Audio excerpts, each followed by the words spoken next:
give you and this organization hearty thanks. You guys put me on the map. I say guys neutrally. I know there are women in the room and women involved in this organization. Tell you, I've been through a lot in the last 18 months or so, and I wouldn't have survived it. And the only reason I'm standing here today, at least on the path to continue to be the sheriff of Milwaukee County, is because of this organization and folks like you. You know, I couldn't help from the minute I walked in this room, but actually from the minute I walked in this building, I can't get my mind off of this, okay? Where news happens. I thought, really? I mean, they actually believe that.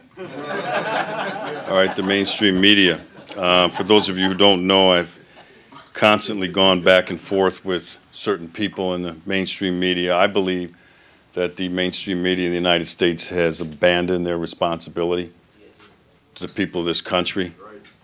And they've gone from being, or at least the intent of being a watchdog for the people, a watchdog of government, and they've turned themselves into a wholly owned subsidiary and propaganda wing of the left.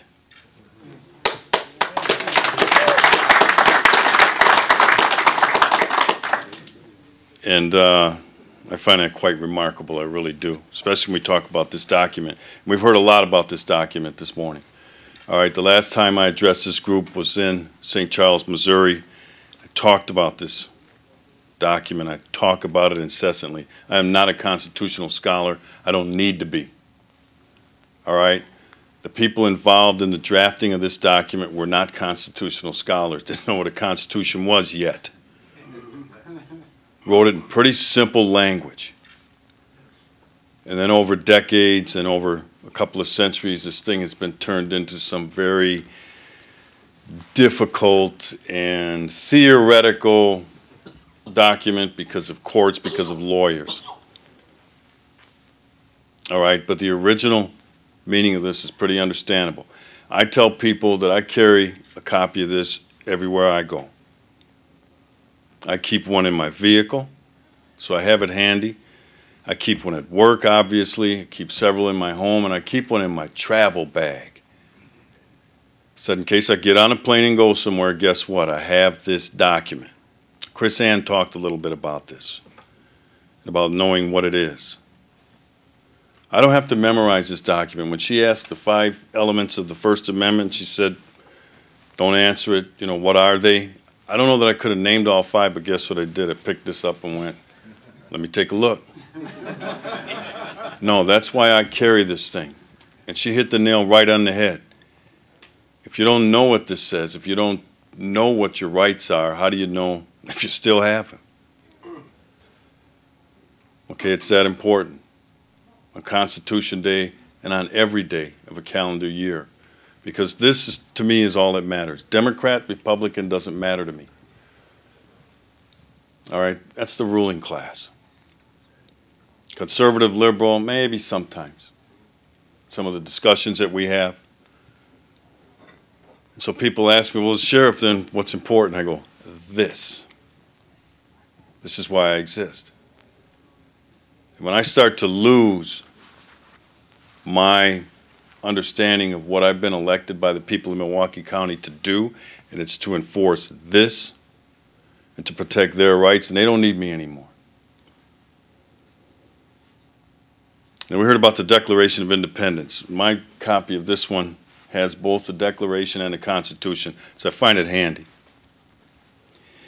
And we heard a little bit about the Declaration of Independence this morning, and several people talked about the first part, that we hold these truths to be self-evident.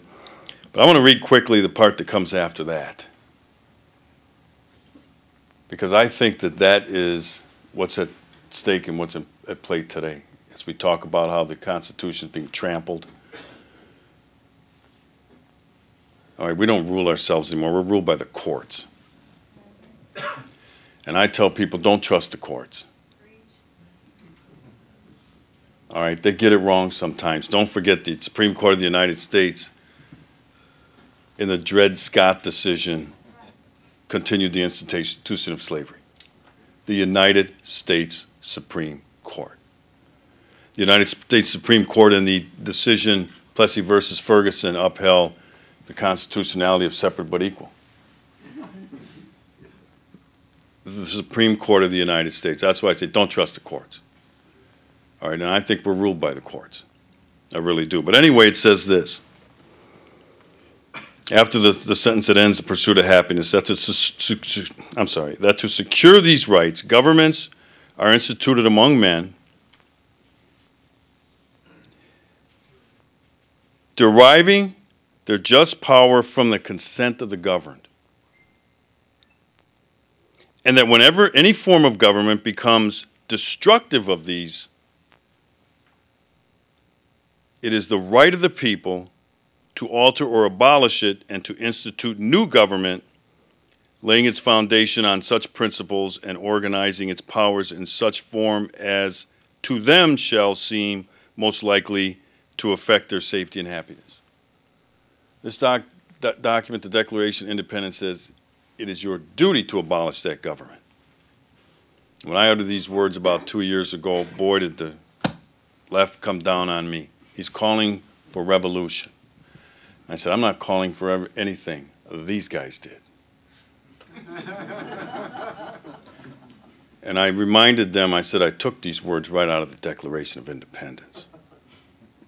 Read your Declaration of Independence and read your Constitution. It doesn't take that long to read these documents. We don't teach our kids this stuff anymore either. But that's part of what's at play here, because the first step toward enslaving people, the first step is separate them from their history. You separate people from their history, you can lead them anywhere. And history is full of despots that have actually done that very thing. And that's what's happening today in our schools. We don't teach history anymore. We don't teach this stuff. So if the generations growing up don't know where we came from, like you and I learned, then that's when this stuff will go away. Because they're the next generation of elected officials and judges and other people who are going to make the determinations of how we're going to organize ourselves as a society. Now, I'm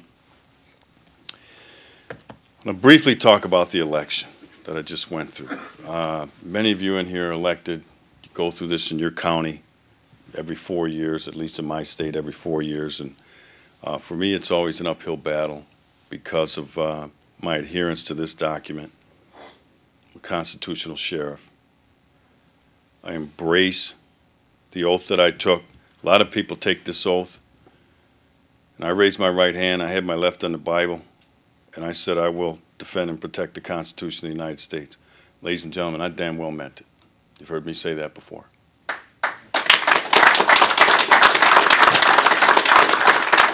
Now, to many people that take that oath,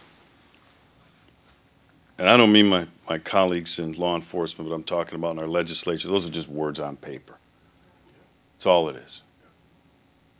And they never come back to them again in their time of service. All right, so when I talked about the role of the media, let's just get rid of this word and put where entertainment happens. Because news has morphed into entertainment. That's really all it is. So the Journal-Sentinel, the major newspaper in my county, we go toe-to-toe. And there are several people said to me, Clarke, don't take on the newspaper. Don't argue with people who buy their ink by the barrel. Okay? But that doesn't scare me. All right, so I took them on. And they actually wrote an editorial in that newspaper, and they said, we ignore Clarke. We don't pay attention to him anymore. And I said, really? I started thinking about their role under this. I said, I happen to be in our representative government, our representative democracy. I happen to be a representative and elected, duly elected by the people of this county. In many aspects, I'm their voice. It's how we do this in a representative democracy. How can you ignore the 1 million people that live in Milwaukee County, who, and not all 1 million, obviously, but who elected me to be in this role? I'm their voice. What do you mean you ignore me? You can't do it. At least you shouldn't do it. They can do what they want. But that's why I said this here, and they've abdicated their responsibility. That's what I mean by that. So my election, it was unprecedented. It's a primary race for sheriff. And you had three major party third interest groups. The fourth being the local media. But you had the Greater Wisconsin Committee, which is a third-party attack group, liberal, by the way. You had the county executive, a millionaire himself, who dumped 260,000 of his own money to defeat me. He was that motivated. And then in parachutes Michael Bloomberg. Final days of the campaign, with 150,000 of his own dollars, and he ran 3 straight days before the campaign of nonstop ads, painting me and depicting me as some gun nut hell-bent on arming everybody in America and telling them, don't call the police anymore. All right, none of which could be further from the truth. However, Michael Bloomberg made one fatal error. He didn't take the temperature on the ground before parachuting in, and he didn't realize. And he said to one political observer as to why he was dumping 150,000 of his own money into this, he said, this one's personal with me. All right, a local sheriff's primary. So the last estimate had about $800,000 of third-party money, not the individual contributions, okay? I only raised about $150,000 of my own money. My opponent, who was just some hand-picked puppet to do the bidding of the left, he raised about $60,000. So there was $800,000 in attack ads against me that came in 2 weeks before the campaign. All right, it was a surreal experience. I'm talking 24 hours on the TV. All right, I don't watch that much TV anyway. It doesn't bother me, but you know, my wife, my family, my in-laws were in town. They had to sit up there and watch this. Okay, but that's part of it. I could deal with it, but it's hard on them. Okay, but the other mistake they made, I run a populist campaign. I appeal to individual citizens on a day-to-day basis. Grassroots. I meet people, I talk to people, I go everywhere I'm invited where I can. And I just talk to people like I'm talking to you today. And I called on friends and I called on organizations like CSPOA. I had a conversation with Sheriff Mack during that time. I had a conversation with Larry Pratt, and he got the Gun Owners of America chapter in Wisconsin involved. I called on my friends. And I said, I'm under attack. I'm getting shelled and I need your help. And I called on other organizations like the NRA. And I realized some of these are rival groups. I don't get involved in the politics of that stuff. I needed help from anywhere I could find it. And I remember Chris Cox, the director of the NRA's Institute for Legislative Action, I think. And he said to me in a conversation, he called me back, right, local county sheriff, right? Why the heck would he? He said, Sheriff, we don't leave our friends behind. We're going to help. Okay, that's why I survived that primary. All right, so I want to thank you, and I want to thank everybody. I've already thanked the voters in Milwaukee County. I didn't win this thing.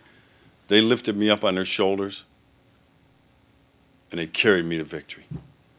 That's how I got that done. The last thing I want to talk about, and I wasn't scheduled to talk about this. This is important. Someone mentioned Eric Holder. And I'm known for not sugarcoating things. This pissed me off. I sat up and watched as the events unfold in Ferguson, Missouri. Unfortunate situation, obviously. Anytime a law enforcement officer uses force and takes a life, it deserves a thorough, transparent vetting, investigation. We all kind of agree with that. But then some groups started to converge on the small town of Ferguson, Missouri, like vultures on a roadside carcass. Groups like the new Black Panther Party, people like Al Sharpton, to come and exploit that situation, and instead of coming in to help and try to restore calm, poured gas on that fire with some of their inflammatory and irresponsible rhetoric. And I sat up there and listened to Governor Nixon. And I sat up there and listened to Claire McCaskill, the senator. And then I sat up there and listened to Eric Holder throw law enforcement officers under the bus for political expediency. These are the same individuals at election time that come around wanting support from law enforcement organizations, right? They all stand up there. I'm supported by this fraternal organization and this police association, and I've received an excellent rating by the... They do that when they need us. But now there was an opportunity to improve their bona fides with some of these interest groups like the new Black Panther Party, to flaunt their racial sensitivity and threw law enforcement under the bus. I expect that from Governor Nixon. I expected that from Claire McCaskill. Those are nothing but two-bit politicians. They do that sort of. That's what politicians do. You know that. But I did not expect that from Eric Holder, who calls himself a law enforcement officer. And instead of talking responsibly, instead of measuring his words, because that's what's needed at a time like that, you got to measure what you say, because tensions are high, and the wrong thing said can make a bad situation worse. And he sat up there and talked about how he has seen law enforcement officers profile. He's been the victim of racial profiling himself, and he named two situations. One in a traffic stop in New Jersey, and he said, I remember feeling the indignation as they searched my vehicle. And then he talked about a situation when he was in Georgetown, not too far from here, and how he and a friend were stopped on the way to the movie theater, and they felt that they were racially profiled. And he said, I was a federal prosecutor when those things happened. And I said, wait a minute.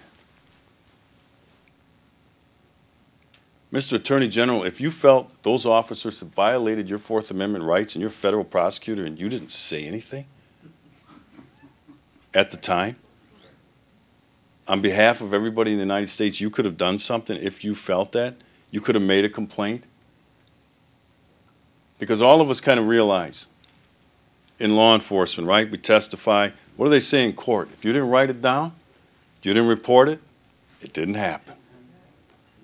And that's what I was thinking. Oh, really, Mr. Attorney General? You didn't report it then. You didn't write it down, but you're telling us some 10, 15 years later for self-serving purposes. I thought, why did you do that? You insulted every law enforcement officer, every man and woman that puts on that badge and uniform every day, risks their lives in service to their community. And I thought, how could you do that? Who cares about what happened to you? What about the people of Ferguson, Missouri right now? Who cares about you, Eric Holder? But he did that for self-serving purposes. So I felt he owed an apology to every man, not to me. I'm a big boy, I have big shoulders. But to every person that serves in your agencies, who puts on that uniform and goes out. And this man sat up there and kind of insinuated that these law enforcement officers go out with some nefarious or malicious intent in their heart to deny people their rights and to indiscriminately shoot and take people's lives for nothing. And I was incensed by that. And that's why I said something publicly. And of course he didn't apologize. And of course he won't apologize. I don't expect him to, but I called him on it. Because that's the same guy who shows up at the Law Enforcement Memorial here in May in Washington, D.C. I've heard him speak. Was at the one 2 days ago as the name of one of my officers was placed on the wall. And he sits up there talking about the courage and commitment of our law enforcement officers across the country, and they serve with dignity and all that stuff. And I thought, you SOB. You didn't talk about the racial profiling then. Why are you bringing this up now? That's why I said something. So the reason why I brought this up today, remember that the next time this guy comes to your town. All right? Because he's on a mission with these investigational law enforcement agencies anyway. I think by now they're in Albuquerque, New Mexico. Just got done with Seattle and putting these people under consent decrees and basically identifying them as racist institutions and racist cops, so on and so forth. So keep that in mind, okay, when he comes to visit your town and talk to your law enforcement officers or whatever. And when he does, go up and ask him. Have you offered that apology yet, Mr. Attorney General, the one that Sheriff Clarke ask you about. Just watch his reaction, okay? Thanks again. Great to see all of you. And God bless you.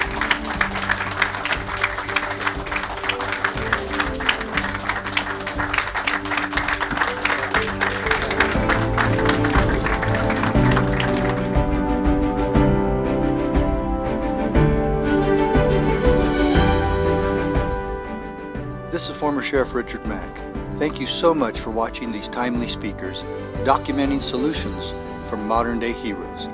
This movement cannot be successful without the support of the American people. That's where you come in. These conference videos prove that the work we are doing is absolutely making a difference. It is the solution. Donate today at CSPOA.org. Become a member of the CSPOA and strengthen our voice and stand with us for peace and liberty.